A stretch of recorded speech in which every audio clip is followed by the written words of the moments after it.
We locked in. What's up? We locked in. What's up? What's up? We locked in. Yo, what's going on, everybody? We locked in. How's everybody doing out there, man? Peace, Evening to everybody. Peace to everybody. Peace, brother Joe. What's the deal, my brother? You know, connecting and building. That's what we do. That's what we doing. That's what we doing, man. How everybody doing out there? I see some activity going on up in the chat. Let me see. Yeah, let me get a look at what's going on. Oh, definitely. Definitely. I see everybody up in the building. Oh, definitely. Yo, peace, Seven God. Peace, R. Rivera, on time. Brother Dion from out of Watts. I see you. You up in the building. Peace, R. Rivera, on time. Black Jesus. Patricia. Peace. I see everybody up in there. Peace to y'all, man. Peace to everybody. Y'all tuned in to We Locked In. I am your host, Moshe Canty. I'm here with my co-host, Mikey B. I'm here with my co-host, KK, we're waiting to come right now. And our special guest, Mr. Joe Williams. How you doing, brother Joe? What's up, Joe? Peace, Kings. How y'all, man? Peace, Peace to the kings and queens in the audience. Appreciate y'all. Yeah, well, last time you were here, what we told the audience was that our brother Joe will be coming up here every other Thursday for Therapy Thursdays. And we wanted our brother who is qualified in the field to be able to speak on various issues that are. I see you, Sadie B, locked in at work. Who is more than qualified to speak on a variety of issues that are confronting the community as a whole. So today, we want to discuss some serious issues. It's gonna be a very, very, I'm sure, an emotional show. We have a lot to cover. Before we get to that, we want to thank everybody who has tuned in and supported us. We have just reached a milestone. We have just reached over 1,000 subscribers in less than 30 days. So that's a huge accomplishment. We appreciate all y'all for supporting, sharing. Princess, good evening, sis. What's up, Princess? No, we appreciate everybody who has supported us. So this is a huge accomplishment in less than 30 days. So 30 days ago. No politics, no bullshit. None of that. No, slander. None of that. All love up here, you know what I'm saying? Support. Word. And good things for the community, good things for the people, you know what I'm saying? That's right. All good vibes. That's right. So that's the real milestone over here on YouTube. Yeah, that's that. And peace, Mr. Hughes. Thank you, Mikey, for pointing that out, because it's so all too often, we discussed this the other day in regards to what we did when Blue Boy came on, just the whole concept of just having just so much negativity be the content that's moving the machine, and us wanting to fight against that current and not allow ourselves to fall victim to the senselessness. So today, we bear witness to what we can do without falling victim to the same ignorance. But we know that this is a work in progress for all of us. So we don't want to speak down on anyone in particular or anybody in particular. We're just going to focus on, what it is that we're doing right now. Cools 823. We see you. What's up, cuz? What's the deal? But today, as I was stating, we have our brother Joe Williams on the set, and again, we're gonna address some serious issues. Some over the last couple of days, we in the news have, we in the public have been aware of certain things in the public. Most recently, the affairs that took place in Harlem with the death of the two NYPD officers. We also, over the last couple of days have witnessed an 11-month-old baby get shot in the face. We have also witnessed an employee at Burger King in Manhattan get murdered on the job. We have also witnessed a woman get pushed onto a train. Who sadly lost her life. We have witnessed a lot going on, but in the aftermath of that, we've also witnessed the response from the New York City's mayor, Eric Adams, and some of the things that he has stated that he intends to implement in regards to in the aftermath of these tragic events. So we want to be able to address these things and put them into proper context. So, the one who is qualified to speak from a psychological, from an emotional perspective is our brother, Mr. Joe Williamson. With that, I'm going to turn it over to you, my brother, so you can build from there. So what's on your mind regarding these events, my brother? What's up, man? So first and foremost, I want to say rest in peace to the officers who were slain. Rest in peace to the young woman who was killed while at work. Rest in peace to the young lady that was pushed on the tracks. My prayers and thoughts goes out to the 11-month-old who is now 1. That she makes a speedy recovery. Mm-hmm. And not only just them, rest in peace, or my prayers goes also out to everyone who is affected by this emotional violence, this gun violence. How does this emotional violence impact our communities? I had a young brother while I was at the high school today, right before leaving to come back to the house. He came into my office and he said to me, he just finished basketball practice. And he probably like 14, 15. He was like, Joe, I've been doing better with being able to control my anger and control my actions. And it's like came out of nowhere. And I asked him, I said, all right, how did that make you feel? And was it hard? And his response was, it's hard sometimes, but it makes me feel good because, like you said, I'm always in control. And it made me think, and it made me wonder in the context of everything that's going on, in this particular incident with the NYPD officers.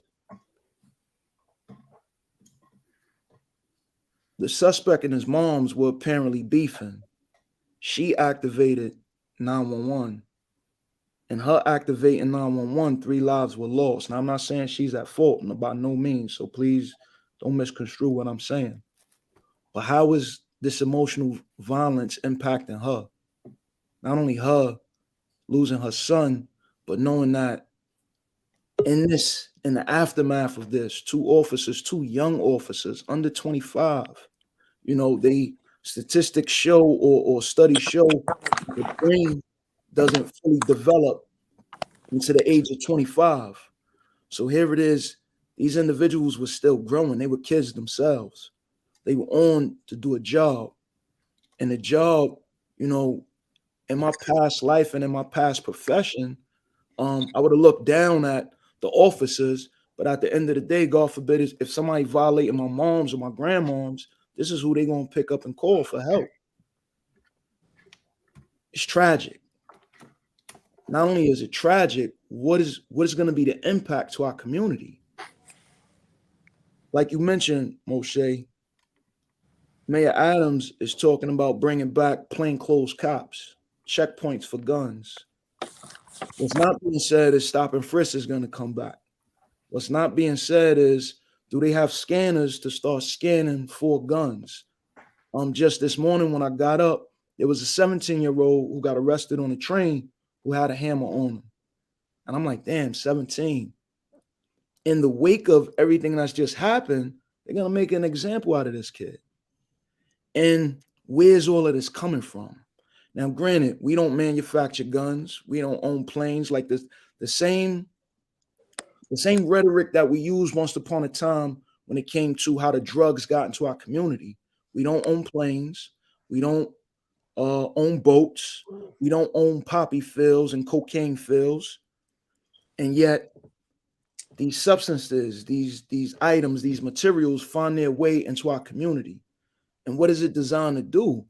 Well, it's designed to have us fall into a trap. We fall into the trap of thinking, 1, I'm a gangster. 2, I need a gun. And 3 is shoot first. And with these mentalities and mindsets, an 11-month-old is shot in the face. Now let's just think about that for a minute. You beefing with somebody, you go to hit them, you miss them, but you hit a 11-month-old baby girl. She turns 1 the next day in the hospital needing surgery. Where's the logic in that? Where's the gangster in that? Where's the grown man or grown woman, as you know, we like to, or our youth like to say, you know, I'm grown, I'm doing what grown people do, I'm gangster, I'm doing what gangsters do, I'm banging. Is that really what you're doing? When we put it in context in this community or in this nation,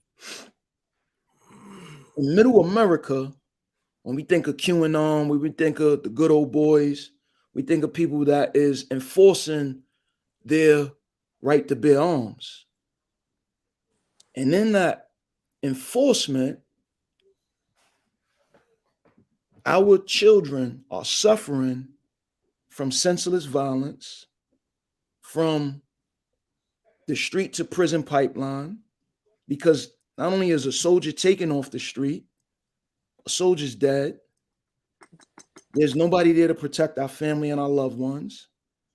And too often we're emotionally reactive without thinking strategically, and there are detrimental consequences.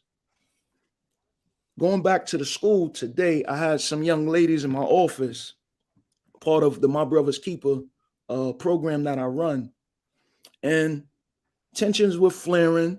They were beefing with one another. And another student said, you know, y'all should just go off the school grounds and y'all should get it on. I sat back and I said, let's play those scenarios out. Neither one of them are in danger right now. It's not that serious to say, let's resort to violence. But like in chess, there are 20 variations of openings. So let's look at every potential opening and how that could play out. What happens if y'all go off and y'all shoot the fair one and somebody fall and hit their head? What happens? And they say, oh, you catch your body. All right, what happens? Well, you could get manslaughter. All right, and keep going. Let's play this thing all the way out. Well, you get manslaughter, and then while you're away, you lose your moms. Then while you're away, your boyfriend leave you or your girlfriend leave you. Or the fight happens, somebody records it, because that's the new age thing. They grab the phone, start recording it. You go home and spin a story. Somebody feels slighted. Now somebody comes up to the school and starts shooting. This is emotional violence, and it impacts our community. And it makes me wonder, how do we address this? How do we fix this? Well, we first got to address emotional intelligence. So when we receive information, right, and no matter how we receive information through the 5 senses, it travels through the limbic system.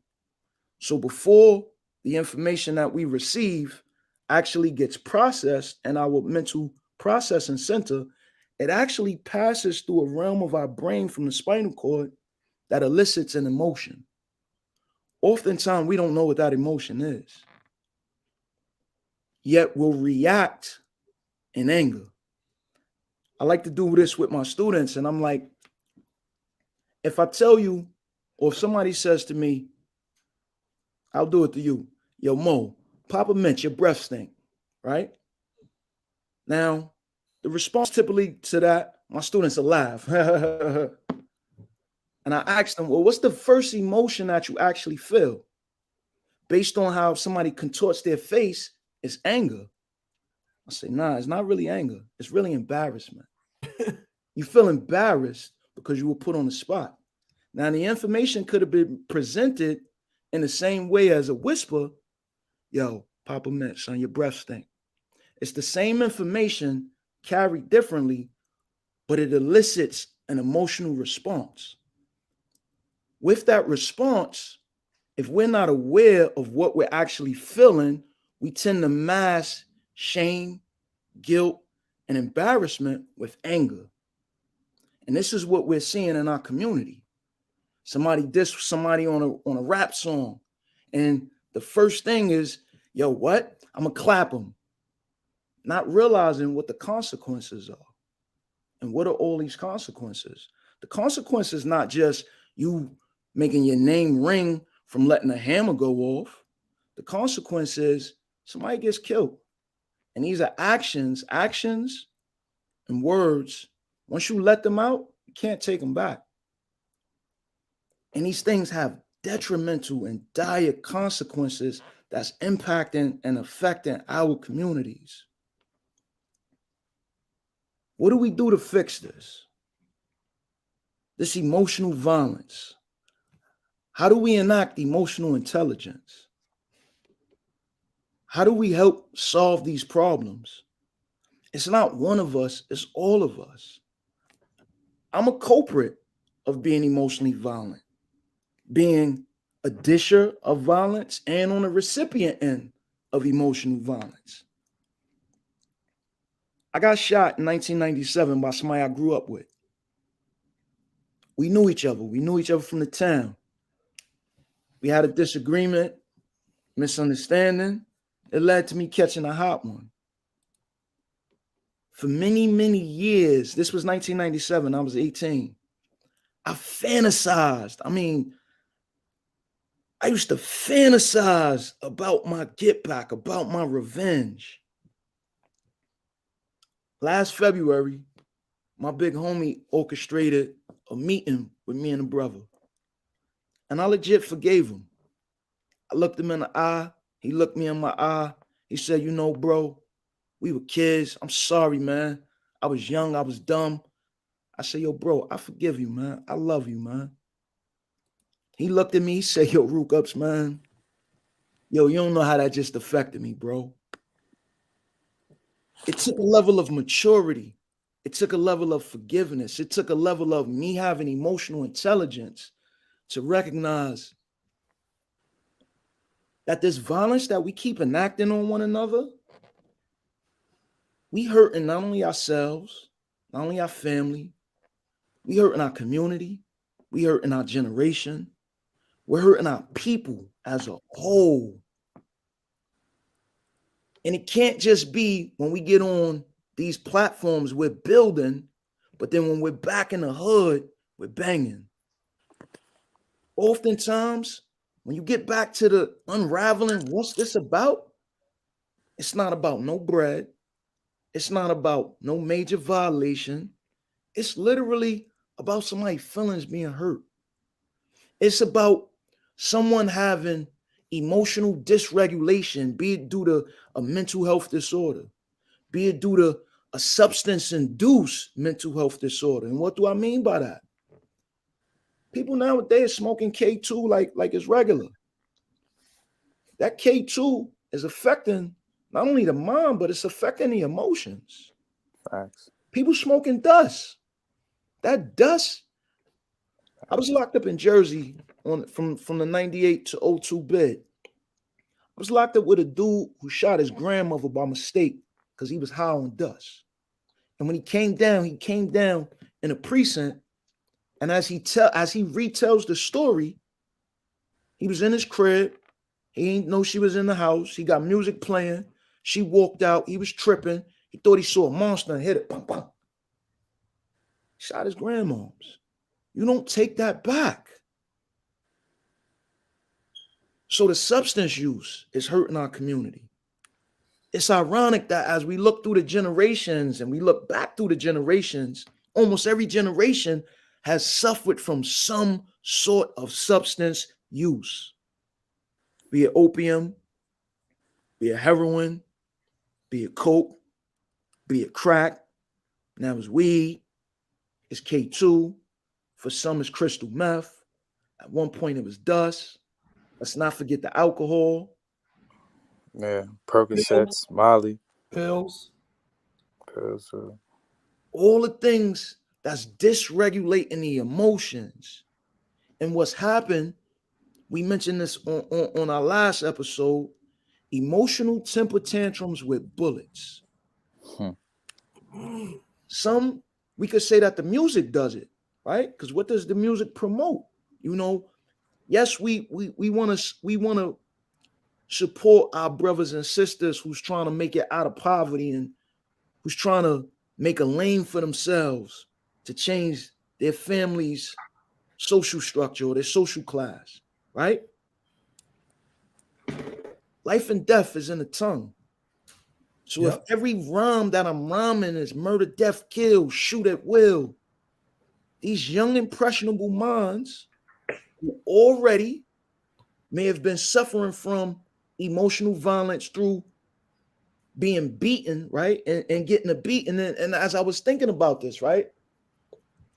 Many of us have undergone this. We did something wrong growing up and we got our butts whipped. We got our ass whipped, right? But there was one thing getting a beating, and it was one thing getting a beating while mommy was mad, getting a beating while daddy was mad. When we think of, or when I hear of in the news, a 3-year-old died from blunt force trauma, and now the parents are being arrested. Partially abuse. Well, I'm not going to say partially abuse. Yes, that's full abuse. But it's enacting a lens of discipline while you're mad. And then while you're mad, that spirit of anger just takes over and it impacts this child. So now we got a child that's been getting his ass whipped since he was young. Now he's older. She's older. She started smoking to alleviate whatever it is that's going on in the mind and in the emotions and in the heart and in the body. Because like we mentioned last time, many of our children, they've been sexually abused. They've been molested. They've been neglected. They've been told that they were stupid. They've been told, I wish I never had your dumb ass. That impacts a child. That word can't be taken back. And as it sits in a child's mind and it resonates, and then when they leave the house, learned behavior. You stupid ass. What? I slapped the shit out you. This is learned behavior being reinforced. So now let's add to that some substances. Let's add to that. I remember it was a weed spot. I think we mentioned before. I'll be the first one to say Pink Panther was on Ralph. I think it was Ralph from church. I'm gonna put it out. I think they was putting dust in their weed. So some of these people now that's trying to hustle, and they may get a bad batch of weed. They want to spray it with some K2. They want to add something on it to make it potent. Now you already have an individual who's predisposed to a mental health condition, who's already undergone emotional, mental, physical abuse. Now they adding substances. And now the music is playing in their ear all day. They got the pods in, so they only thing they listening to. And they get their hands on a hammer. They get clicked up. I saw on the news as well, I think it was 4 or 5 dudes ran into a bodega, robbed the store. They stabbed the dude, cutting him, jumping him. And I'm saying, why you gotta bring a knife into it? There's 5 of y'all on one of them. Where does the knife come from? But again, it's this impulsive, I gotta do the most. I gotta do the most. Say that again, King? Nah, just what you said about that. It's like I gotta do the most, and it's crazy. It's a thing though that that dudes be getting into. Want to outdo someone else, trying to take it a step further. It's crazy, bro.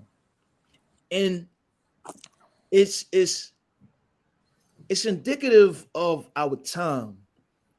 I don't want to say like these youth are crazy, because rewind the time when we was 14, 15, 94, 95, we were nuts. Hands down, I know I was nuts. I don't know about nobody else, but I was super nuts. I was super angry. I wanted to lash out. Any given moment, I wanted a reason to fight. I wanted a reason to stomp somebody out. I sent people to the hospital. I've given people concussions. I've done my share, and this is why I understand where it comes from. It comes from an inner hurt that we don't understand. And as parents, as OGs, as community leaders, we have a responsibility. We have a responsibility to unlearn our old ways and start learning new ways. And we are responsible. That each one teach one. We are responsible for what's going on. We are responsible for building our youth.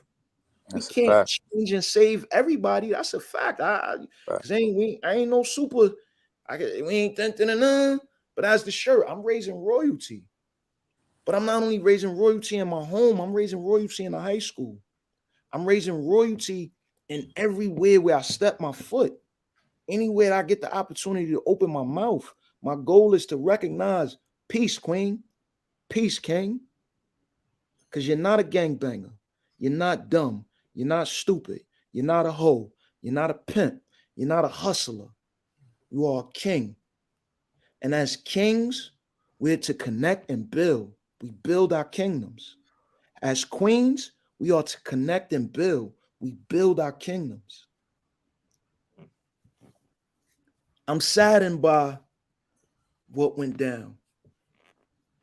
I'm saddened by the loss of the life of these two officers. I'm saddened by the little girl getting shot in the face.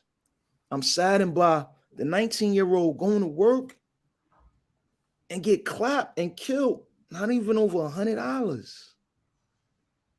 Like, that hurts my heart. It's like, Shorty is trying to be in bounds. We speak about being in bounds and out of bounds. She's in bounds. She's at work.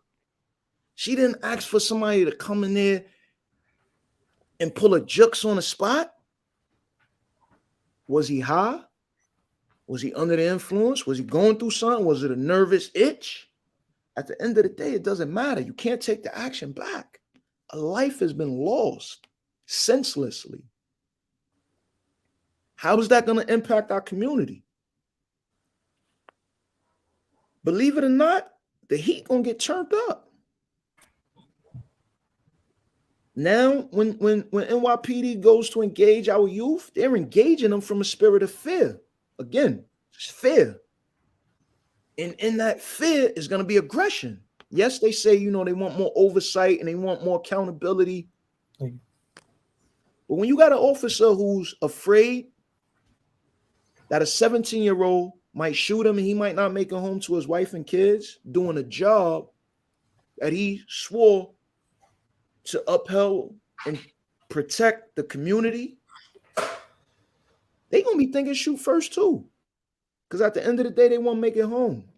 They're going to be thinking uber aggression. I'm going to knock you upside the head and I'll figure it out later. I'll answer whatever questions later. Our community is being impacted by emotional violence. How do we fix this? How do we address this? Oh, it's crazy. Like Moshe was saying earlier, we were talking about the statistics, like before we had went on, and how everything went down, the numbers went down. And I was just reflecting that to just when I was young, because we all got locked up when we was young. Like, I was 16. And I remember how the police treated me. They labeled me a cold-blooded killer, put me into a whole nother category, and I wasn't even that. You know what I'm saying?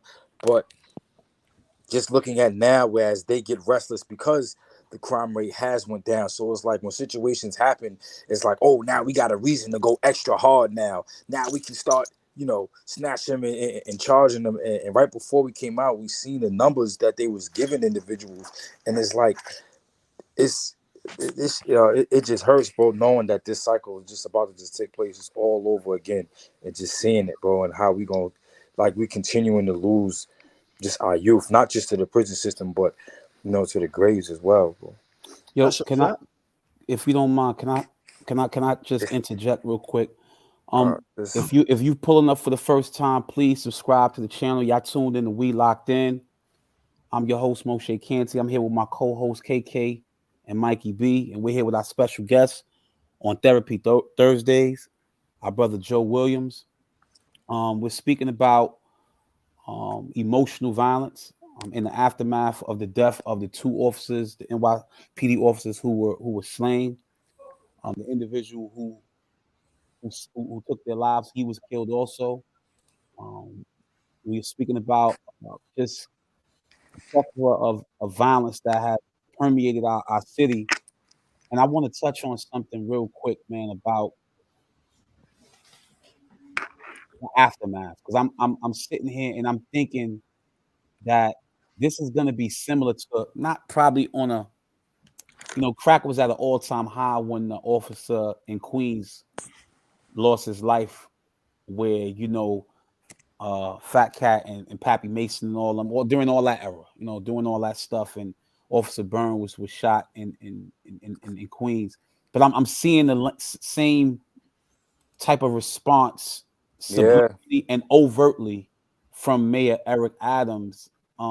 And what concerns me is that it's intentional, it's strategic, and we really need to be on guard, because our babies now are out to see. We're not the ones, and I'm not saying we're being targeted. I'm not going to say that, because I believe, me personally, that as long as we're Black, we're in America, we're going to always be targeted. But what I'm saying is that the youth, they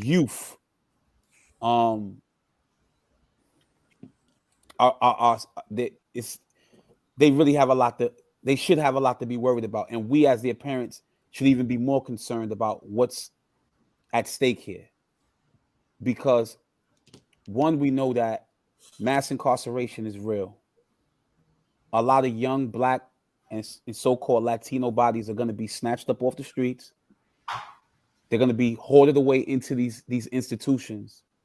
Many of these individuals will stay there for how long, we don't know. It will be this recurring process over and over again. It's going to happen.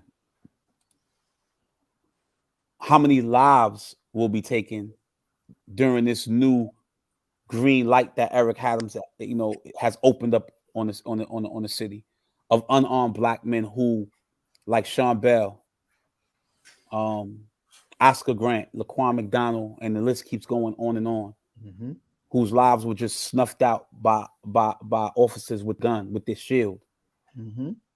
So we're about to step into a different arena, if we haven't already seen what that arena looks like.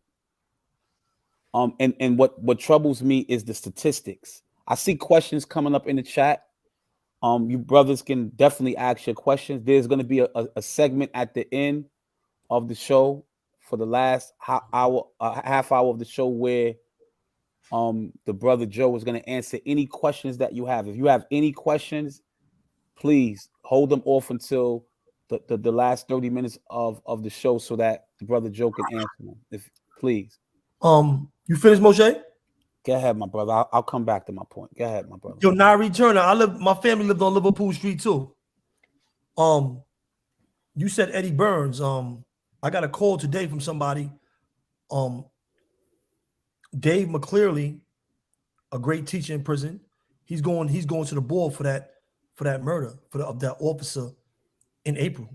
What do you think the officers are gonna do in light of what's going on right now? What do you think the parole board is gonna do to him? That's a fact. What do you think about that?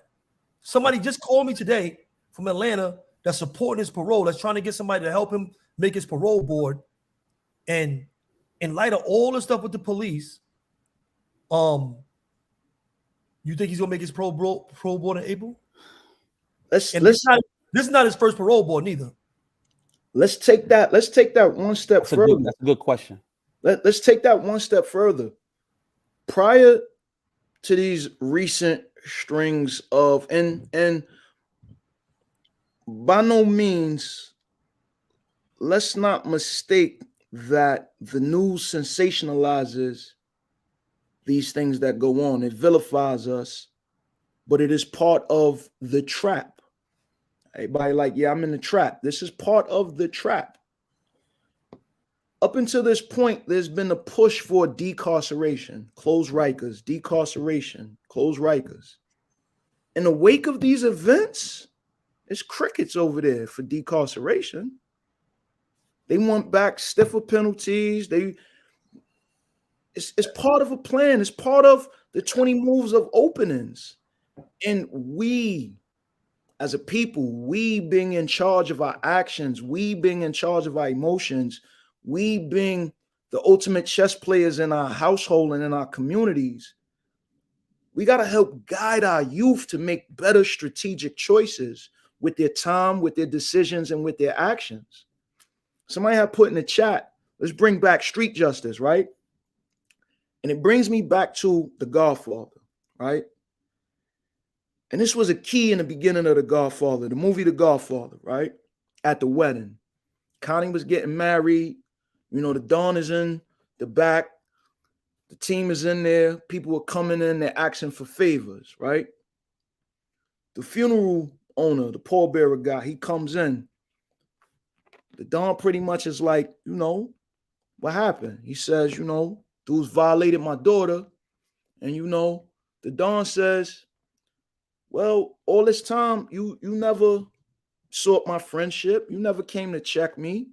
You wanted to live by the law's rules and regulations.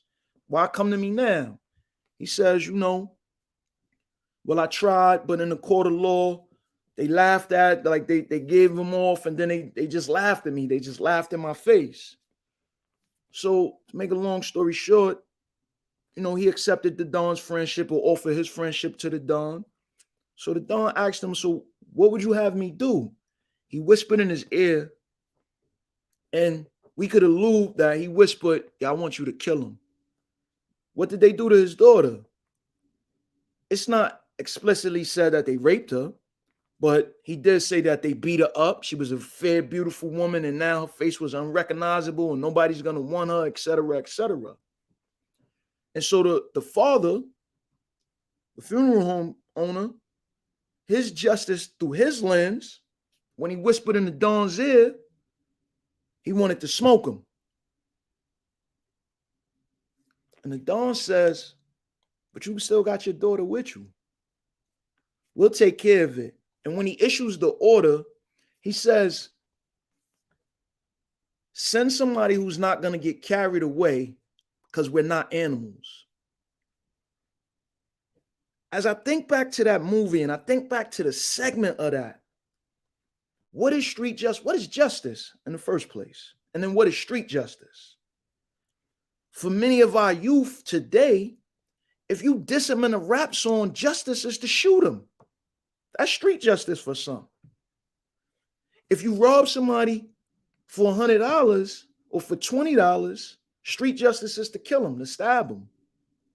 This is what we believe street justice is.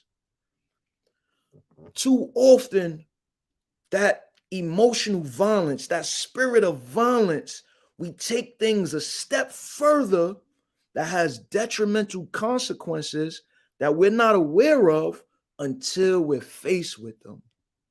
And for those who actually have not done, I don't want to say real time, because you know a day is too long. But if you haven't done time, you don't know what those consequences is like. I'm gonna give a personal scenario.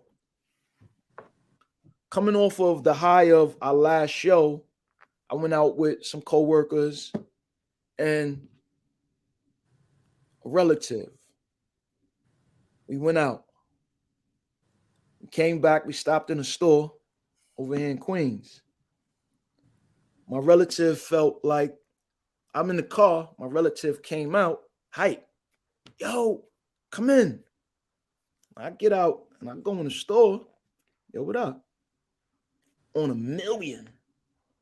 This MF home team is with the energy too. And I'm like, yo, Scrap. Nah, I ain't blood. Don't call me Scrap. I'm like, your home team, listen. Calm it down. Nah, I give off the same vibe. I give off the same energy.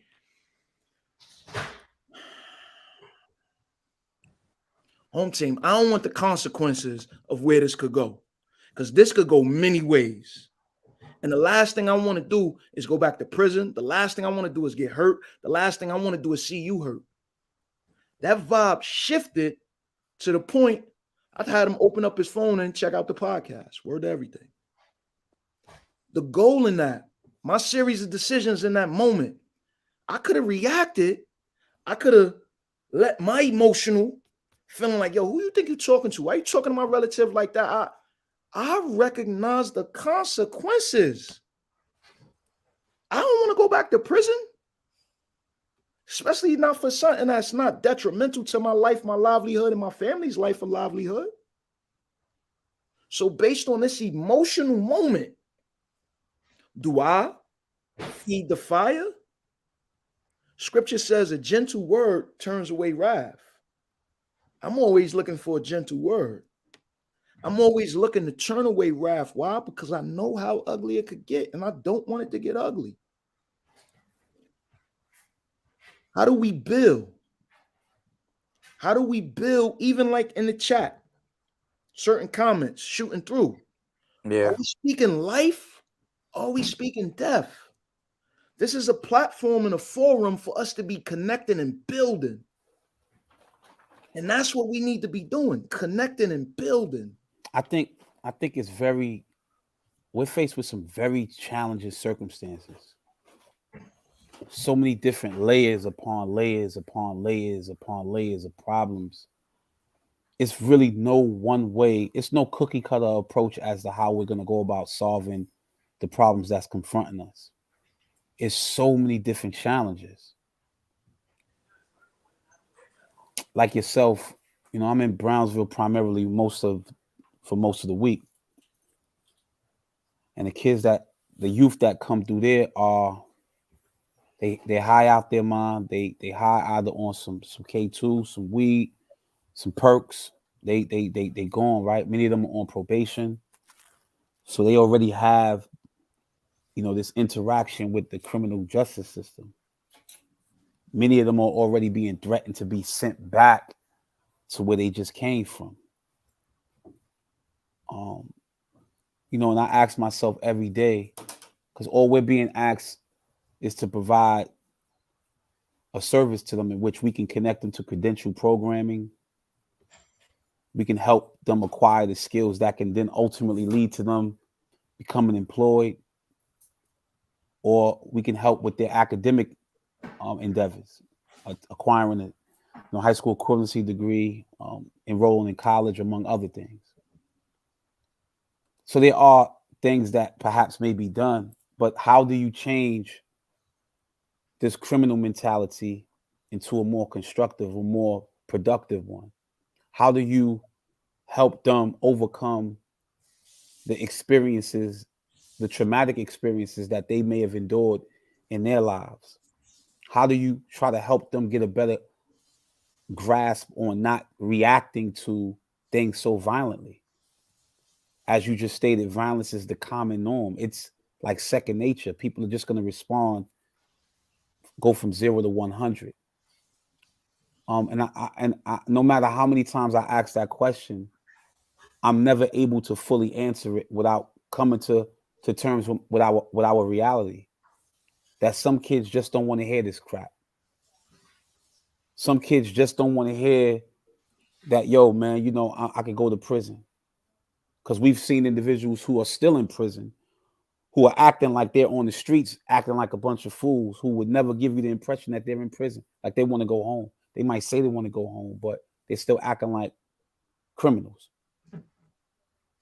So it's so many different layers. And as I go to work every day, I sit back and I'm thinking like, wow, I don't know what we can do as a community other than what we've been doing now, continue to build. But ultimately, I'm confronted with this reality that sadly, a lot of our youth are going to have to go to prison. A lot of our youth sadly will get killed. Statistically, we know that this is a reality. 1 in 3 black men in America. If you have 3 sons, I mean, just look at it. All 4 of us here on this panel did time. Me, Mikey B, and KK got 77 years. Plus. Add your 14, that's 99 plus years in prison. Facts. So the reality is that 1 in 3 black men are going to end up incarcerated. So that speaks volumes, man. The reality is that our people have to go through this, man. That's just the reality. Should they go through it? Nah. No. No. But they're gonna have to in order for them to wake up. Sadly. Check it out, bro. Nari said something. She said when Eddie Burns got killed, right? She couldn't come out of her house for days on Liverpool, right? On the south side of Jamaica, Queens. Yeah. Right? Anytime all of us know if a police is shot, killed, or anything, they terrorize, they use that as a way, as a tactic to terrorize the whole community. But guess what? This is not new to black people in America. This is not new to African Americans. Because if anything happened to a slave master, all the slaves felt it. Anybody escaped, they woke everybody up like it was a cell frisk, and they put everybody through the same madness. If something happens in prison, if a dude has a fight with an officer and something goes down, the same thing in prison. These are the tactics they use against us to destroy our communities, to keep a boot on our necks. And of course, it's terrorizing, and some people are scared, and you know, some people are fighting back, and you got all these different reactions and emotions, like the brother Jay Will is talking about. But most of it is being manufactured from where? The people in authority in our lives, because like he said, it's a learned behavior. Now, what is that going to do? That's going to create a nation or another generation of people that say, what? I hate cops. Why? Because when I was a kid, I couldn't came out. They terrorized me. I'm from Queens. I'm from South Jamaica, Queens. I'm from Elizabeth Farmers. They call it the North Side now. I was a kid. We ran from cops. We destroyed shit in the community. We didn't have no PAL, no Y. We ran around and we destroyed shit in the community. The police chased us around. That's how we had fun. They caught us. They whipped our ass. You know what I'm saying? After that, you know, we started hustling. We hustling in the streets. We getting money. We doing something. They shook us down. They took money. They robbed us. Dudes catching cases. Dudes fought. You know what I'm saying? Most of us never went to prison without a fight. You know what I mean? And let me tell you something important that Jay Will said as well. Our families. I was on Jamal Saladin's platform talking to him last night. I learned violence from my family. If something happened to you or your brother or your sister, y'all stick together, y'all whip their ass. If they bigger than you, get the biggest thing you can and hit them with it. Yep. That came from the family. Yep. Right? Who we going to school with in St. Albans? Wasn't no white kids in my school.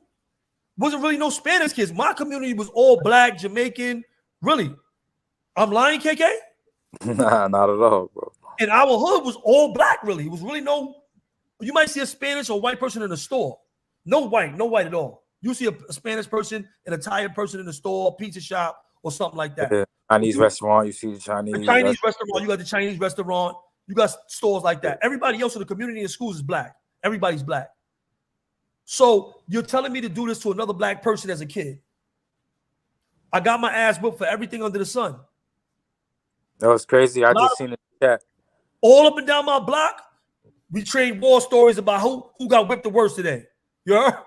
Oh, you got hit with the extension cord? I got hit with the broom. I got the iron. Mm-hmm. So guess what? When somebody did something to us, what did we do? We whipped their ass. We didn't. Let me tell you something. in the 70s and the 80s, you wasn't doing nothing to your family. You was dying. You wasn't talking back. You wasn't doing none of that. You was getting your ass whipped in our communities. So any backlash or violence was done outside the house. You heard? I took that shit to school, and it followed me through years, and it followed me to the streets until prison, till I learned how to communicate without violence, which was taught to me at the beginning in my household.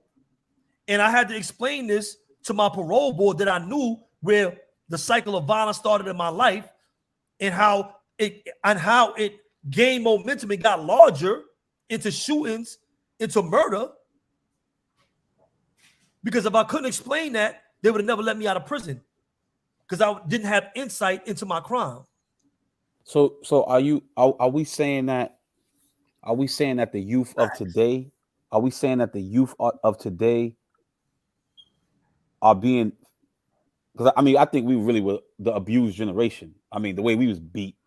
Yeah, but it's saying somebody said not to jump. I just wanted to just highlight what somebody has said in the chat.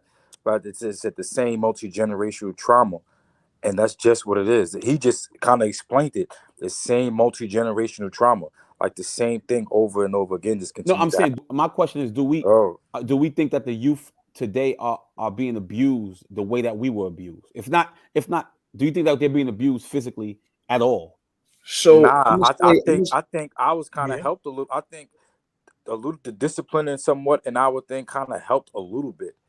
You know what I'm saying? Some of it was a little over the top because I done had some incidences where it was over the top where like it was like fist thrown or being hit with a stick or like somebody mentioned in the switch. I think I done had that. You know what I'm saying? Or extension cord. I'm saying like I done had that.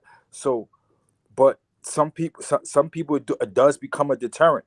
But now when you remove that away completely, and the parents are not able to discipline their children in that particular type of way, the way that they know how to, they really don't know no other way. You know what I'm saying? So it becomes now more verbal in a sense. It becomes now more abuse verbally, like what Ja was saying. You know what I'm saying? You make the little threats or whatever, but the kids are smart because the kids will tell you, I'll call the ACS. police on you, or or the thing that they put out about the kids disowning their parents. I'll disown you. You know what I'm saying? So now it's like the psychological warfare. Now it became even bigger. So now it becomes the parent somewhat against the child and the child against the parent. You can't, because you're not allowing them to discipline them like that. So you go on to basically father or mother your own self, really. You know. Well, let me touch on something, and I ain't gonna front. This came from my big homie Fry, right? We were on the phone, and he was telling me how he picked up his son from school, and his son had did something in school, got in trouble, and in the telling, like in him telling his pops, like he threw his two friends under the bus. Now, you know, my big homie super gang, like he raised me coming up in that world that helped save my life. But he said to me, son, he said when he got home, he sent his son up to his room. He had to go to the basement. He said he had to think about it. And he said, you know, Ja, he said, I don't want my son to think it's okay for nobody to put their hands on him, not even me. That's fact. He said, but more importantly, I don't want my son to be grown or being raised in a spirit of fear where he'll do the right thing because he's afraid of getting a beating. I want him to do the right thing because he recognizes the consequences of his actions and his decisions and knows they're his. I'm glad you said that. That changed my parenting approach. So tonight when I was getting ready, one of the reasons, Mo, when you hit me, I was a little late. My son's mother called me because my son is 5, he'll be 6 in March. While she was in the meeting earlier, him wanting attention, he took a marker, drew on her pillow, and drew on the sheets. And she's like livid, she's tight. And so she's calling me, she's telling me, and I'm like, all right, well, we gotta implement some consequences. And I'm on the phone like this. I say, yeah, sure. You know, I'm very disappointed in you. He broke down crying. Why you crying? Because daddy said he's sad at me. Who caused this? Me. Who created these consequences? I did. I don't got to put my hands on him. My presence, me being consistent, me recognizing that consequences are good and they are bad. And based on what you do will dictate what consequence you get. So that means no toys. That means no watching TV. These are your consequences. It may be an assignment or something like but it's a learning without me having to put any hands on him. That's teaching him and reinforcing. You create your own consequences. Too often, and this is something that was also key, right? And when we speak about our youth, it goes back to the lens. It goes back to that lens that we were talking about, right?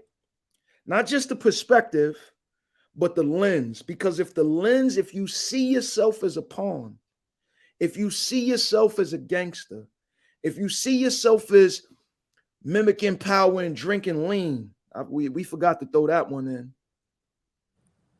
These are the things that you're going to emulate because that's the lens that you're looking through. So our goal is to help teach them to adopt a whole new lens. Hence the rhetoric of peace king, peace queen. It's starting even by greetings. I heard my daughter speaking with one of her sisters. Her younger sister was like, bro. And I said after 7th time, yeah, I didn't know you was a male. Why should I keep referring to you as bro? You're not a male.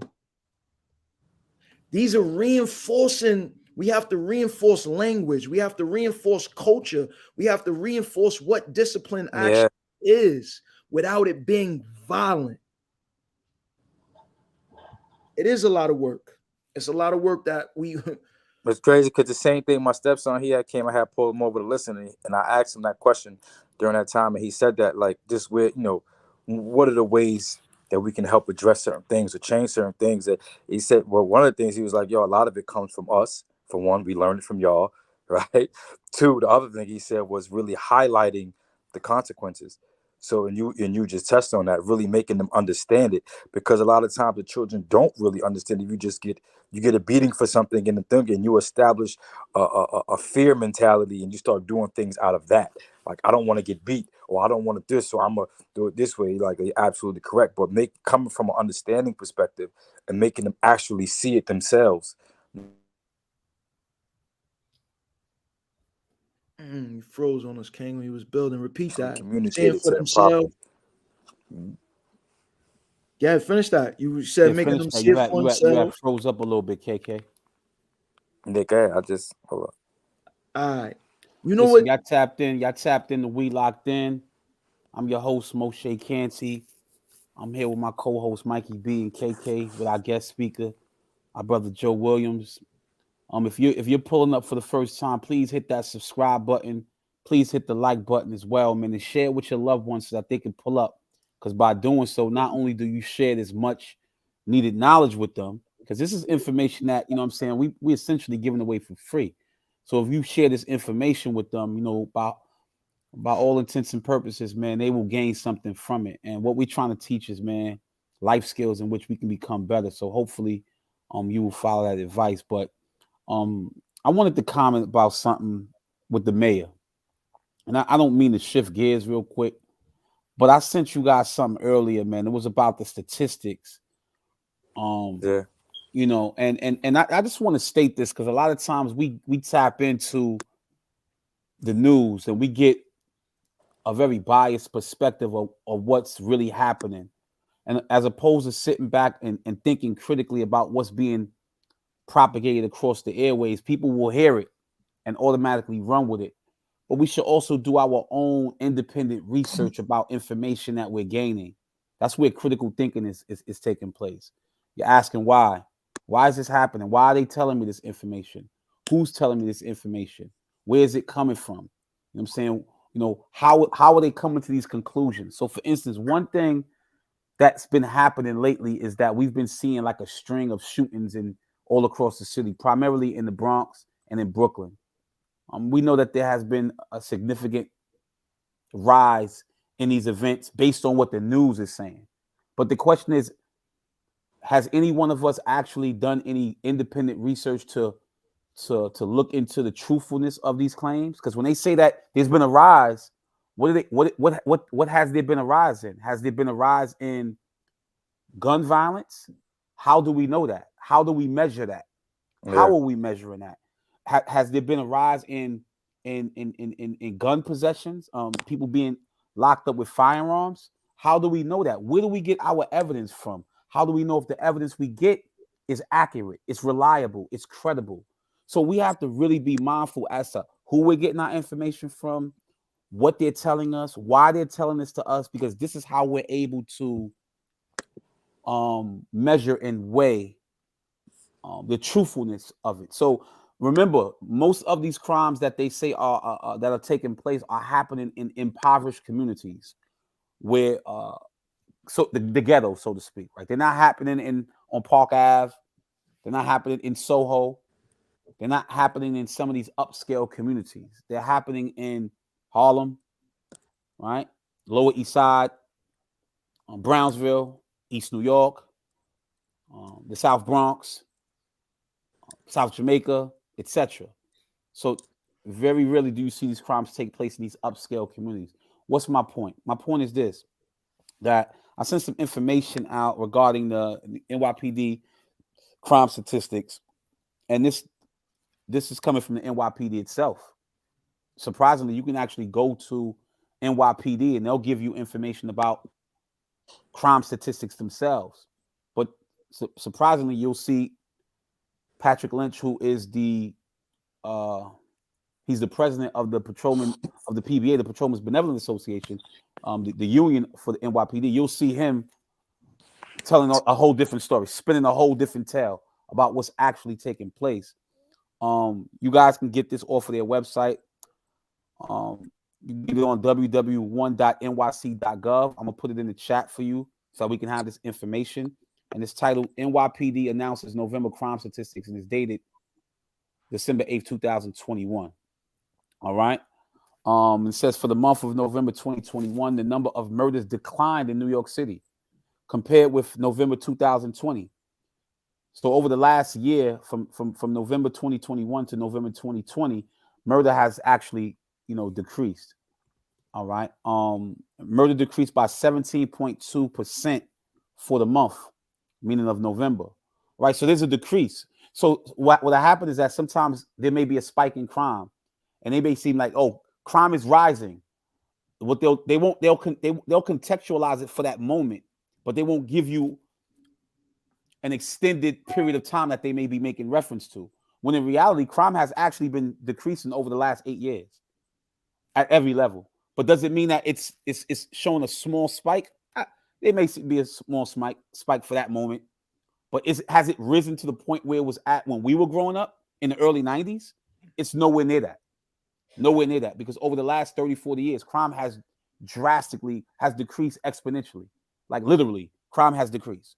So let's be very mindful of where we're getting our information from. So what happened now is, in the aftermath of these deaths of the officers and what we might see, which are a string of violent acts taking place, which they're actually happening, the mayor himself will then get out there and then push an agenda that basically says, go get them.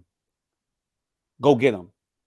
And how many of us are having that conversation with our kids that you have to be very careful when you're out there? Not necessarily from other their own people for that matter, but do you know how to conduct yourself if you're ever stopped by the officers? If you're ever pulled over by the officers? This is the emotional violent part that you're making reference to, Brother Joe, where we have to teach our kids how to function in a community or in our communities in which, now we're being targeted because perhaps, I'm saying, these manufactured numbers that Mikey B is making reference to are coming from the top. This is happening in real time. So we should be very mindful of that. I know you want the comment, KK. KK was talking about something, but his phone had went out. Is KK still having issues? Yeah, he's dark right now, man. Yeah, he faded to black. Right. Let me just say something. What's up, bro? Man, them statistics, man, they can play them statistics how they want to, man. They can spin that till it's ain't no more wheels in that no more. When they want to push agendas, they're gonna over sensationalize whatever they want to over sensationalize. That's a fact. That's the game. When I came to prison, they used a couple of our brothers that we know as to get to reinstate the death penalty. Absolutely. You know, a couple of our guys, our friends. But it's you know, it's a play, it's a game, right. And the bad thing about the system that, you know, governs us is that these games they play, they playing with people's lives. Wow. They trumping up charges like right now. Let me tell you something. When I made my parole board, I said, yo, I better get out now because the pendulum just swung this way. It's going to swing back. That's the game they play for politics. No, it's crazy because I was saying the same thing, bro. Listen, it's a pendulum. They're going to let a bunch of people out. They're going to let a bunch of people out. It's going to be some they know is going to come back. And the conditions are getting worse and worse in there. It's like conditions in prison is getting it's like like if somebody had mentioned that in the chat, so dudes be thinking it's cool and tell dudes the conditions, whatever. Like dudes is getting killed in prison as well. Listen. Police is whipping dudes' ass, violating whatever you like. Is who's you thinking you go there, do your thing? Nah, I seen them let dudes go make parole boards. They just stabbed somebody and they went home from Southport. I seen dudes go home from the box and they didn't have to let them go. I'm not saying that they shouldn't have let them go, but I seen dudes go home. And once I see dudes like, you know, we know a lot of guys in prison and we know they still in prison and they supposed to have been home. But they know when they let them go home, they're not coming back. Yeah. We all know guys that were in prison that said to us, yo, son, I got another bit of me. I ain't gonna lie to you, son. I got another bit of me, bro. I'm going to get it. These are the facts. That's a fact. These are when I went home the first time, I didn't tell dudes I wasn't coming back to prison. You know what I told dudes? If I come back from prison, bro, I ain't coming back for nothing but murder. You know what I went back to prison for? Murder. I spoke into existence, but I was still right for that. This time when I left, I said, I'm not never going back under no circumstance. I'm not never going back to prison. Under nothing. Nothing can get me back. I'm not never going back there. Wow. But I'm just saying, we knew as kids, and let me tell you something. I was fighting my first bid. I didn't get my GED. I was wilding. They let me straight out my first board. All right. Because they had an agenda. And let me tell you something. This is the facts. A lot of the guys, just like me, other communities, Brooklyn, the Bronx, we all, within 6 months, we all were back on Rikers Island with murders, and we all came from Green. These are the facts, bro. Well, statistically speaking, these are the facts. Within 3 years, there's been a study. There was a study that was done, and forgive me for, matter of fact, it was the study by the Department of Justice. Forgot exactly. Please forgive me. But statistically, within 3 years of release from prison, they did a study over 34 states. 62% of individuals who were released were returned to prison. They recidivated. Mm-hmm. Within 5 years, 71 to 72% of individuals recidivated within 5 years. But the game we talking about here, the game is to release people you obviously see are not ready. I came back to the community this time. You know, I got GED. I got some college. I didn't get a college degree. I went to college. I taught classes. I did programming. You know, I did so much different stuff, like so much voluntary hours and paperwork and letters from all kind of different people to get out here. So, of course, I wasn't coming back. And they knew I wasn't coming back for some years.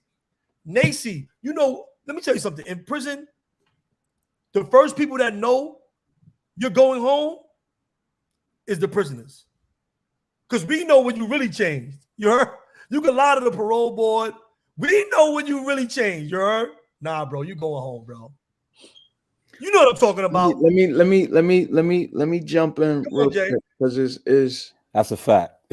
Sister Nypd Turner, I asked my son what's going on with the youth. He answered with, "They're not afraid to die, man." Why aren't they afraid to die? They hear it in their music. They seeing it. Yes, it's a trap. Yes, it's design. Yes, they're fudging the numbers and the statistics keep it a buck.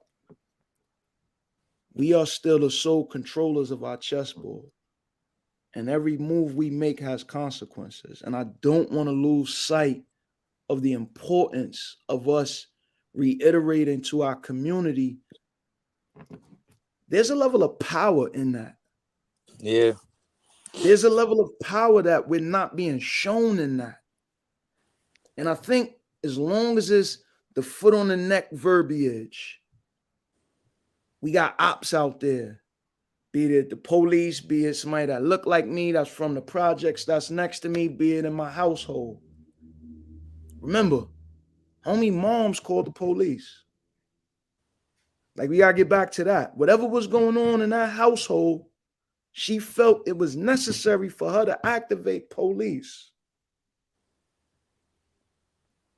What are we doing that is dictating the consequences that's coming to us? Why is it that our youth are not afraid to die? And not saying that anybody should be afraid to die. Part of we live and we die. Yeah, you don't know that? That's because it's crazy because it was two things that I was thinking. For one, you know, said it already, Joe. You said it Islam, earlier. we actually look at that like you're not supposed to be afraid to death. But the thing is, how do you live? How are you going to live? And what are you going to do with your life? So it's like asking that particular question. It's like, all right, cool. All right, don't be afraid. It does give you a sense of power. But now, what are you going to actually do with that power? You're going to just waste? You're going to make your life a waste?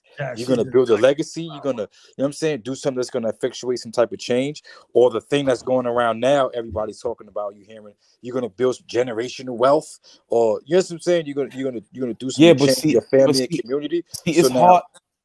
Now, go ahead, Kay. I apologize. Go ahead, bro. No, but it's like, these become the questions. The other thing I had wanted to respond to, he had said, damn, what was it, Mikey? What you just said, Mikey B? Something about the jail thing. Oh, the parole. First dude, parole. Yeah, the parole board. How the first dudes that know are the dudes who are in prison. Yeah. So now it was something I want to mention about that. Like, 259I? That is still an issue because it tells you in their particular rule thing that good behavior doesn't mean you're going to be released from prison. It's not an incentive. It's none of that. It tells you that in there. So that's something that people have been fighting to try to change for the longest. It's actually telling guys, like, we don't care how good you are, what you're doing in prison. I don't have to let you out. Y'all locked in. Y'all locked in with us, man. Hit that subscribe button. Listen, man, we are locked in. I gotta respond to Nypd's question that you put up there, Joe. Oh, I was just about to say this. Mikey B. Listen, if you have any questions, now is the time to please put them in the chat. Joe Williams is here. He is an expert in his field. He is qualified to answer these questions. You know what I'm saying? We have experience. We can answer some questions too. But ask the brother Joe. He's there as a guest. Who? I was that kid, Nypd. What's she talking about? Listen, not being afraid to die doesn't come from that. They don't think about generational wealth. This is something else. Shout out Peter North. Earlier she said, you know, the kids are not afraid to die. The kids are not afraid to die because they don't love themselves. I wasn't afraid to die. And like Nypd said, you ain't shit. You ain't never going to be shit. They beat your ass. They take you to school. The teachers don't care about you. Nobody cares about you. You don't care about yourself. I had that. That was my life. I was running at bullets in the streets, bro. Dudes was that shit that Bobby Smurder was talking about. I was living that life. Dudes thought I was crazy in the streets. I didn't give a fuck about my life though. And I didn't give a fuck about anybody else's life. Mm-hmm. See, that's what you got to understand. It's your lens. And this is why I end up taking life so easily. Mm-hmm. Yeah, but I think when we say that the youth, no, not today, we. This is not a we now. This is me. I'm telling you my life. No, I'm not responding to that. I'm saying in general. I'm saying I think when we say that the youth of today don't care about, nobody cares about, don't fear dying. I think that's a very I don't think you can measure that, right? So I think that's they coming from drug addicted families. Nobody cares about them in school. Yeah, but hold, let's hear me out, Mikey, real quick. We talked about this already, bro. Self-esteem comes from outside of yourself and how you're treated. That's how self-esteem is built. It's from the outside in. You're a beautiful girl. You raise somebody, you talk to them right. Like he said, you ain't shit. You like your daddy. You ain't never gonna be shit. Police don't give a fuck about you. Nobody cares about you. You don't care about yourself. They beat the shit out you. Nobody loves you. Yeah, but listen, hear me out. Nobody's giving out hugs. There's no hugs. There's no signs of physical emotion. I love you, boy. You're great. Your greatness. We think we ain't shit. I had to learn that we don't know our history. We have no connection. We have no connection to our rich history, right? We have no self-love. We have no love for ourselves, bro. When I went to my man's, they was dying. My friends used to cry. Some of them. I used to just look in the casket at my bros, give them a kiss on the cheek, and I'm going to go see who I got to see in the streets. My grandfather, when I came down from prison, when I came out of prison, I went to see my grandfather's grave. I looked at him. I had no tears, bro. I had no tears for mad years until I started loving myself in prison, learning my history, reading the Bible, getting re-in-touching. Excuse me. Got it. Take your time. Reassembling my brain, bro. I had to reprogram myself to love myself and my peoples. I understand that, but I don't think we're saying the same thing. What I'm saying is this, right? I don't think that we can paint a broad brush, and say that all of the youth. When we say that, right? We all the same people. Hold on, you gotta just listen to what I'm saying. Listen to me. I don't think we can paint a broad brush and say that the youth, when we see the kids out there doing what they're doing, that they themselves don't fear dying, is what I'm saying. Because there's no studies to show that, there's no evidence to show that you can measure it and say that this is an actual fact. Now we can say that based on their actions, that we see them doing things which could ultimately expedite their deaths, but we don't have any direct proof that they fear. Now you can say, "Yo, I don't care," but in your heart, you don't really know. No, I'm gonna tell you why. To a certain extent, though. No, hold on, because when I was in the streets, to a certain extent, I was wilding out. But what motivated me to stay alive, because it wasn't that I feared death, it's because I wanted to live, right? You know what I'm saying? So when I was backing out that hammer, I wanted to live. You know what I'm saying? It wasn't about fear dying. That wasn't the issue for me. It was me wanting to stay alive, right? I was doing destructive stuff that led me to prison. That could have led to my early death. We lost a lot of comrades in the struggle.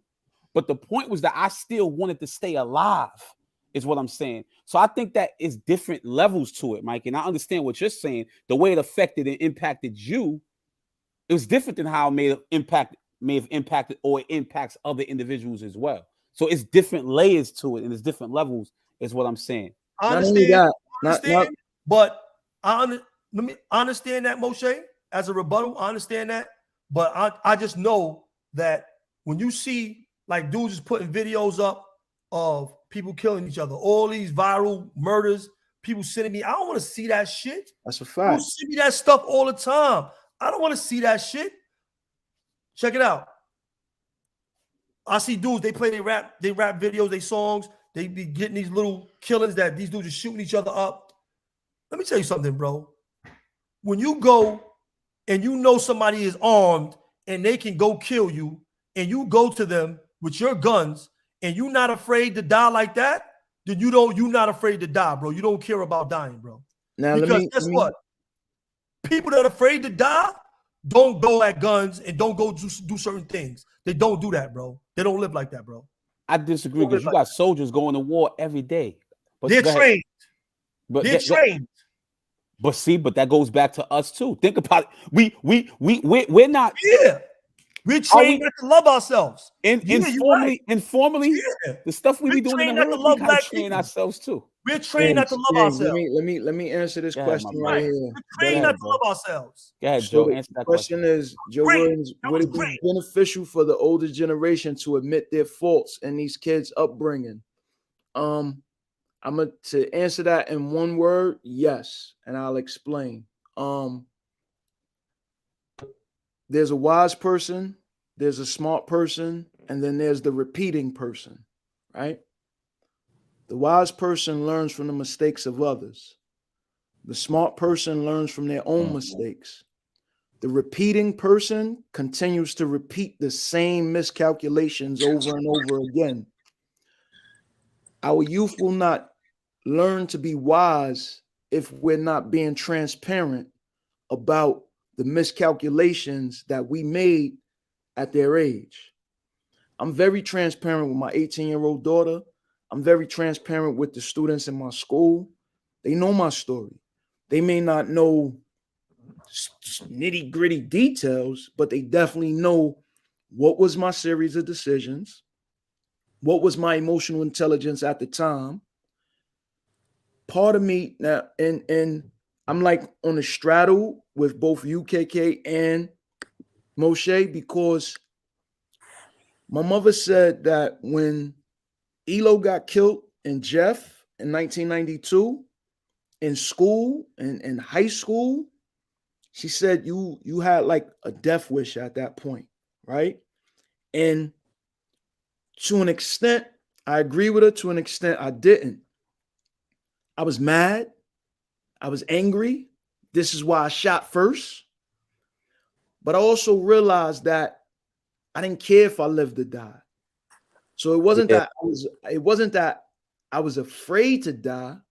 I realized if my older cousin's best friend got killed in high school, my uncle had just died, like death was like such around me that it's bound to happen.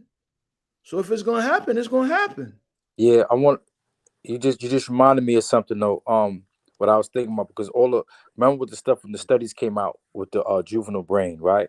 Mm-hmm. And one of the aspects that they said was the act of risk taking is super high, right? Yes. That in conjunction with the weighing out of consequences. So it's like, hold up, this level is high as far as risk taking and my emotional thing, but this thing as far as discerning between the two is low at that particular point. So the same thing that you went through is crazy, because you're saying that and all that just popped in, because I'm like, yo, I went through the same damn thing.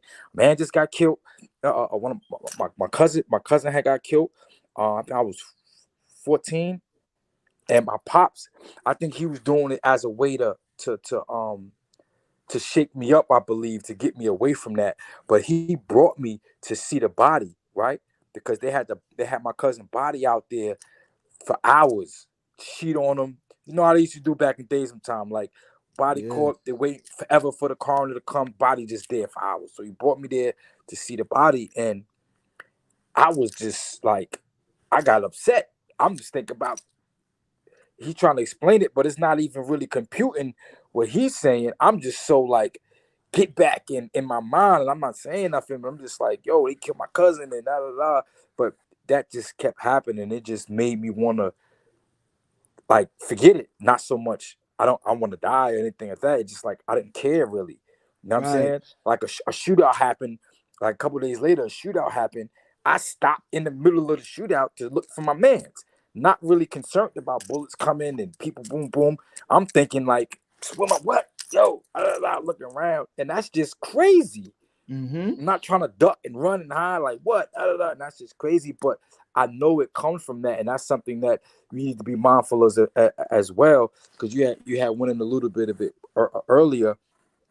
Just the development of the brain, like we have to be mindful of what the youth are actually going through. So how much? That's a great point. That's a great point. And I didn't take that into consideration at that moment, but I was insinuating that how do you how much of it is contributed to a lack of having a fully developed brain to fully understanding the breadth and the magnitude of not caring? Because for instance, like when I say I don't care right now, right? Like I don't care about that.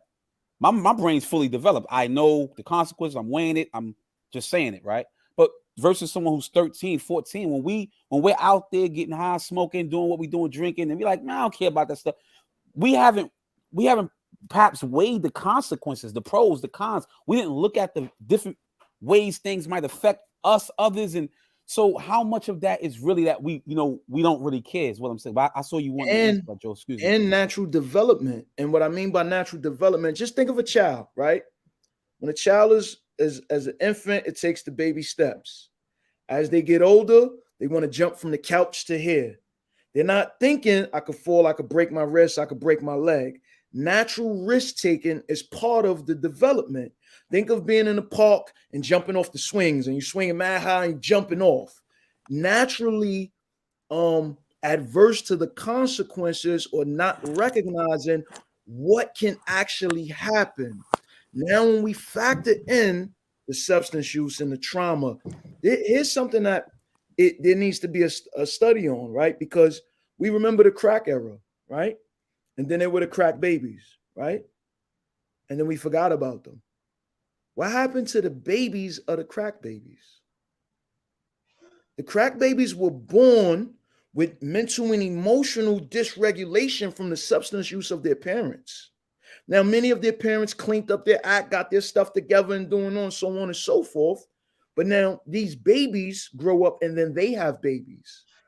And these are the babies that we're seeing going 0 to 100. You're like, yo, what's wrong with this little boy? What's wrong with this little girl? Emotional dysregulation already, right? But then factor in the natural growth, the natural risk-taking that comes with adolescence. There's a sense of invincibility. So when we add to our community death as being a norm due to gang violence, due to drug violence, due to domestic violence, when we add the substance use, when we add other traumas, this is why we see they're making decisions not cognizant of all the consequences that can befall them. See, but that's why I agree with Mikey B. See, that part right there that you just said, not being cognizant, I think that to Mikey's point, he said he had to learn how to love himself. The sad reality is that he said he had to learn that in prison. So there was a process, but how do you know how to love when you don't, when that's not something that's been trained into your mind to do? All he was seeing was the violence and all this stuff and all this stuff. This is what, bro. No, I totally agree. You have to, that's where self-hate comes from. So that's the part of that I agree with. But to KK's point about the undeveloped mind, that undeveloped mind is critical because then you can put everything into that undeveloped mind. You can put this is if you notice in America, young black men in particular are not being there's no proper rite of passage. Facts. There's no proper rite of passage. So what happens in other cultures is significant because they teach you that process from going from being a young boy into early adulthood. Now you could be 13 and 14 years old, let's say in the traditional African society, for instance, right? And from that standpoint, you're being taught the values of what it is to be a man. And I think that's something that has been broken up, been taken away from us. So let's use the youth in America today. How would we, I think somebody asked this question. Yeah, forgive us if you asked the question and we didn't catch it. K Universal stated, how do we centralize our energy and take back the narrative with the primary objective being to change the mentality of the gangster? Now, take into consideration that question is on the back of what we were just speaking about in terms of the undeveloped mind. These young kids out here thinking that they're gangsters. Remember, allegedly, the young kid who was shot in the Bronx, who was 11 months old, is now a 1 year old. But these are allegedly kids in the streets, chasing each other down the block, shooting at each other, getting behind a car, shooting at, like, it was like a bang out. It wasn't no just shots fired and everybody ran. This was like a little like Wild Wild West. It was lit. All right. So the kids have the concept that they're gangsters. This is their concept of what gangster is. So Cage Universal was asking the question, how do we centralize our energy and take back the narrative with the primary objective being to change the mentality of the gangster? One of the things, right? I feel I think we had spoke this another time about what's being pushed and what's being put out there, right?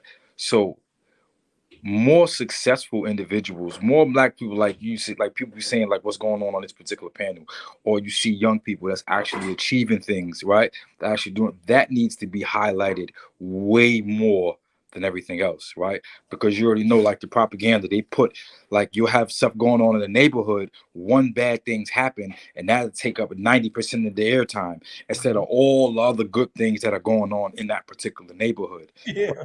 That's one. The other thing is language that Ja was saying, how we actually speak to each other. Because now you see the language. I see it here. You see young people, young women, guys. Hey, bro, talking like that. You know, certain things change. So them actually seeing that. And one of the other things that came up in the comments that I seen was the factor of money, right? Oh, the bag. Everybody put up. So it's like, all right.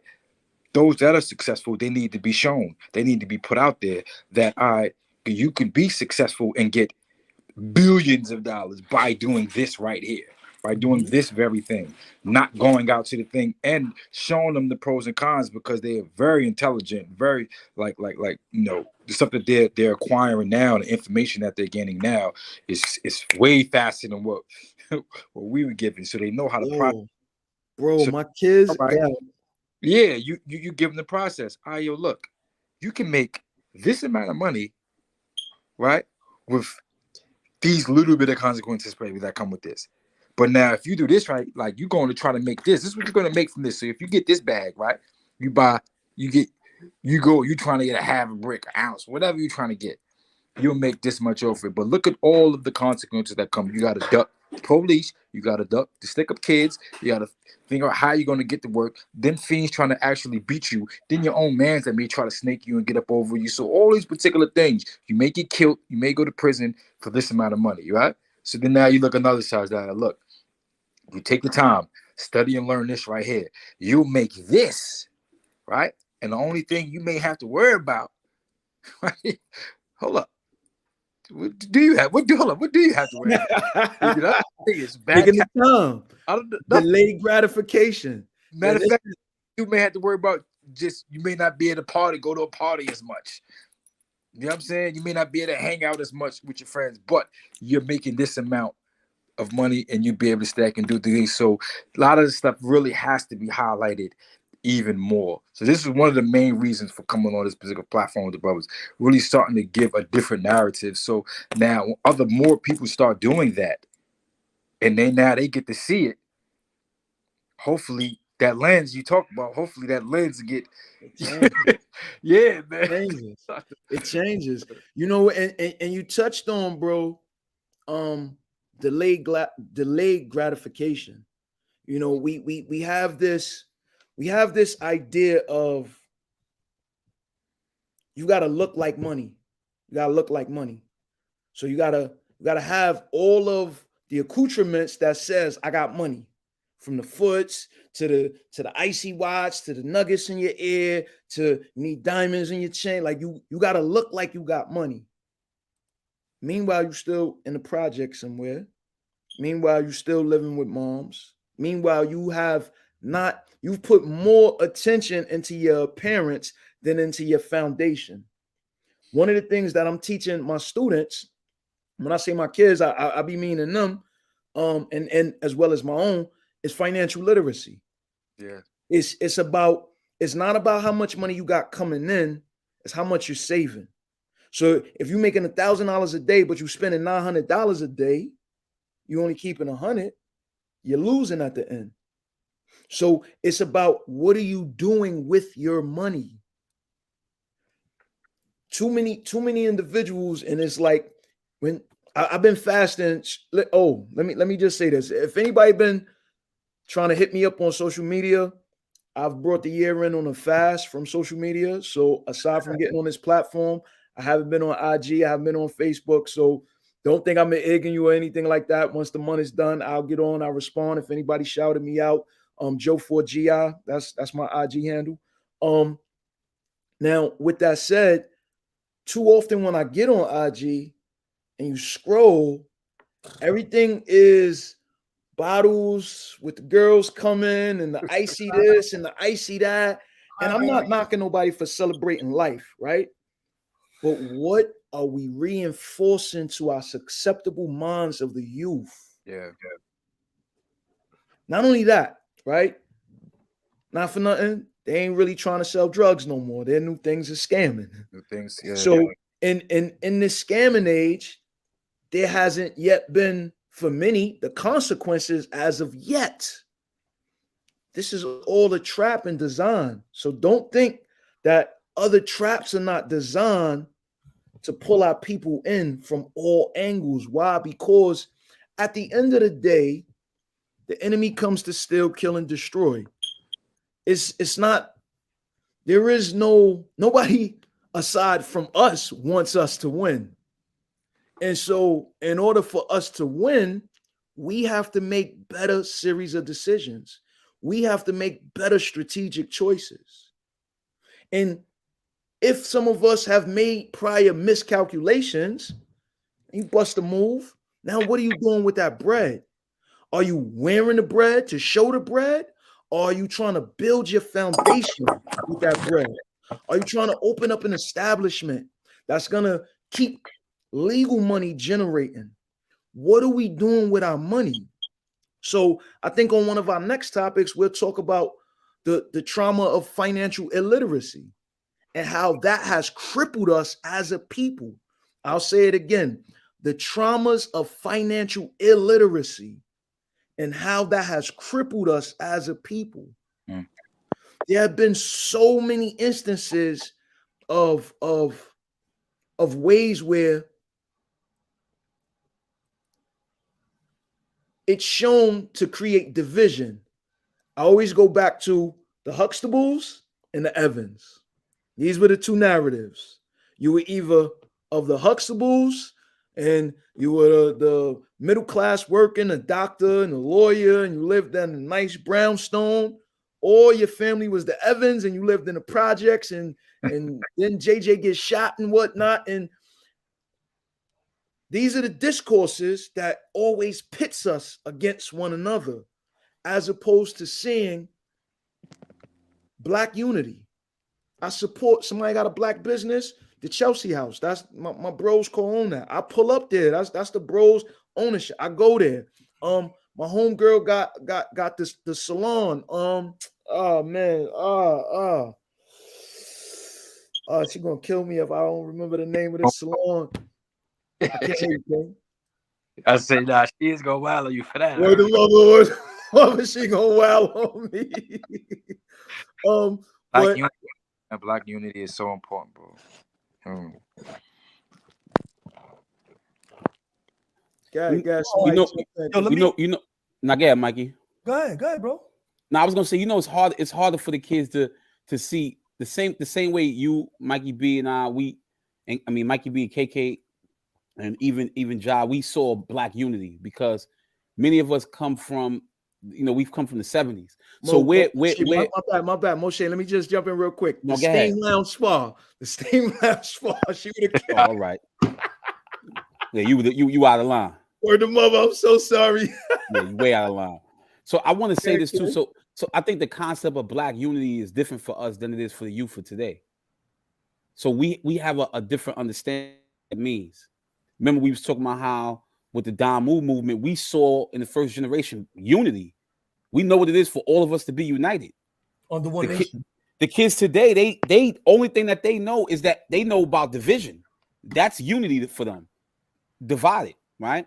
So when we speak about Black people coming together, I think a lot of times we're talking about our concept of it based on our experiences, based on what we've read, but based on what we've experienced, based on what we know it could be in its most maximized point. These kids can't. How can you envision something that you've never had the opportunity to experience, right? Even learning about it, even learning about Black unity, right?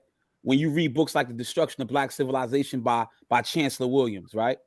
You're able to see that, you can envision it, so you then want to now manifest that. You want to, you know what I'm saying, see this thing become a reality, so you start working towards it, right? You understand the importance of it, but how can we teach the youth about Black unity today when they don't even have knowledge of that? You know what I'm saying? Like, they don't have no knowledge, no awareness of that, right? So this goes back to what Mikey B was saying, right? No, you got to learn self-love. You got to be taught this thing. They don't know nothing about this. They don't know nothing about it. We see many youth today, even our own kids, don't want to read as frequent as we did. Something that we did a lot of, we read a lot. No, we were voracious readers at some point. I don't care if you started doing it late in the prison, even if you were in the streets. Most of us understood the value of just basic education. Not to suggest that they're not educated, they're not intelligent. It's just that the concept of what we did to help evolve ourselves to the beings that we are today is different than how they view themselves. So a lot of times we want to employ the same old school methods that we utilize to help advance ourselves, when they like, listen, I got a phone in my hand. You know what I'm saying? Like, you know, you ask your kid to do a school exam. They don't have to study for the school exam the way we had to study for it. All they got to do is be like, I don't know the answer, I'm going to ask Google. Mm-hmm. There's no effort now to know anything beyond what's already at their fingertips. So what's happening is that, I'm not saying that the process of educating themselves has been dumbed down, but it definitely has been made more easy with this device. So there's not an urge to wanting to really, really, really gain any further insight to help with their evolvement and their development. So that kind of makes it more difficult for them to understand and appreciate the value of what Black unity actually means. And I just wanted to say that because I hear it a lot. And it's really, really not, they face with a whole different set of circumstances. I definitely. Go ahead, Joe. I definitely agree with you there. I see it in the high school, and that's why I ain't gonna front. I love being in Martin Van Buren High School with the kids, because I see them firsthand. I see their development. We was talking about smoking weed, and one of the students, she said today, she was like, yo, look, I ain't legit, Joe. After talking to you about stop smoking, I no longer smoke before I come to school, and I'm starting to get my work done because I see the benefits of being able to apply my mind and what's the outcome of it. So when we talk about unity and we start showing them, I'm in there and it's, oh, you got a hoodie business? Yo, we're going to support his hoodie business. You got this? Oh, word, we're going to support this. It's showing them that you start building with one another. And this is the idea of connecting and building. We connecting and building. The reading aspect. My son is 5. I buy him books regularly and I make it a habit to read with him. What I also realize is that too often in our culture, and you know, me and Saray, me and my daughter, my 18-year-old, we had a conversation last night. And we were talking about sex for teenagers. And she was like, you know, she made the comment. She was like, you know, one of her friends is pregnant. And she was like, you know, showing a picture of when they were 5 and 6 while I was away. And she was like, wow, she got a baby now or about to have a baby. And I said, you know, if you get on the football field, you got to play by all of the football field rules. And you open up to all of the football field consequences. And she was like, you know, Daddy, you got to be realistic. Like, teenagers are going to have sex. And I said, well, that doesn't mean that they necessarily have to have sex. When you look at sex and teenage, number one, your brain didn't fully grow. Number two, you don't even really know yourself. And yet embarking on adult actions that's going to create a child that now you didn't believe in abortion or somebody made you have it. You want a better life for your child than what you had. So what do? You have parents that's working, constantly working. Who's raising the child? It's typically give them a phone and let them raise themselves while I'm handling the things that I need to handle. So it all goes back to how we're educating our young, how we're educating our youth. I agree with you, Mo, that we cannot use the concepts from back in the day of what Black unity is once upon a time and not use them or not change them to affect or make them contemporary for the kids of today. But there is concepts of unity that we got to tap in for our youth. Because what? We got to laud education. We got to encourage reading. But it's not just the kids. If the adults aren't reading, if they see you watching Real Housewives, if they see you watching reruns of Girlfriends, if they got you, if you watching, you know, and I don't want to put no shows down, but it's like, even to the extent we talk about the music that we listen to that's not feeding our mind and our spirit, what are the shows that we're watching that we call entertainment that's not feeding our spirit? It's not feeding our minds. It's not feeding our hearts. And it's damn sure not feeding our kids, because don't think because their eyes are not on it, they're not watching. Remember, children learn through observation, through play, and imitation. Our children learn through observation. They watch you, they hear you on the phone with your girlfriend, how you talk, who you talking about, what you saying, how you say it. They play, they learn through play, and then they learn through imitation. They begin to imitate what they hear and see us doing. So it goes back to not only our children, but us. So to Sister Turner's point, do we be transparent with our kids? Yes. Yeah, let me tell you about how I messed my marriage up. Let me tell you about how me coming home and having this formula in my head of I'm a super Christian and I got to do it this way, and got married too fast, and then realizing that we really didn't know each other, and I'm unsatisfied and unable to communicate this, and I start stepping out. I start having an affair. And then the affair takes me all the way down the rabbit hole to the point where my wife is like, yo, I'm out. I ain't signing up for this. I deserve more than this. My miscalculations and my mistakes, I lay bare for all to see so that you can be wise and learn from mine. And this is what we have to do. Yes, it is embarrassing at times to admit. Nobody likes to admit that they're wrong. But it takes a lot of vulnerability, it takes a lot of growth, and it takes definitely a lot of maturity to highlight, this is where I was wrong. This is where I made miscalculations. This is where I was egotistical, selfish, and these are the consequences. The fact that me and my wife are no longer together and pending the divorce, it's affecting both of my children. It's affecting my son with her. It's affecting my teenage daughter through a previous relationship. It's affecting me. Am I learning from it? Am I growing from it? Yes, but the damage has already been inputted. I'm laying bare my reality so you don't make the same mistakes. And this is what we got to do. Y'all heard that from the mouth of the brother Joe Williams. I'm your host, Moshe Canty. I'm here with my co-host Mikey B, KK. Listen, man, we gonna be here for the next couple of weeks, man. I know, Joe, you're here every other Thursday, Therapy Thursdays. I know our listeners out here are enjoying this.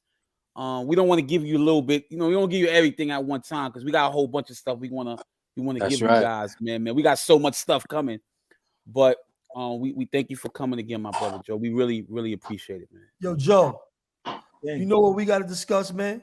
What's that? On Therapy Thursdays, man, you're going to have to do something on, did we really heal from slavery? Nah, we haven't, but yeah, all right. We need a Therapy Thursday on that specifically. You know what I'm saying? Because we all know when we came out of you got a co-side already. You got a co-side. Mr. Affiliate deal, co-side. But you know yeah, man, you already know, man. Keep this thing locked, man. Like, subscribe, all that. Yo, Joe, because from out of slavery, you know what happened with black codes and people still going to prison and everything, and they opened up the industrial prison system, and this is not going to take long. So, but and you know, we was gaining ground in the 60s, in the 70s, but they killed the Black Power movement, the Civil Rights movement, and they implemented the drugs into the communities into the 70s and the 80s.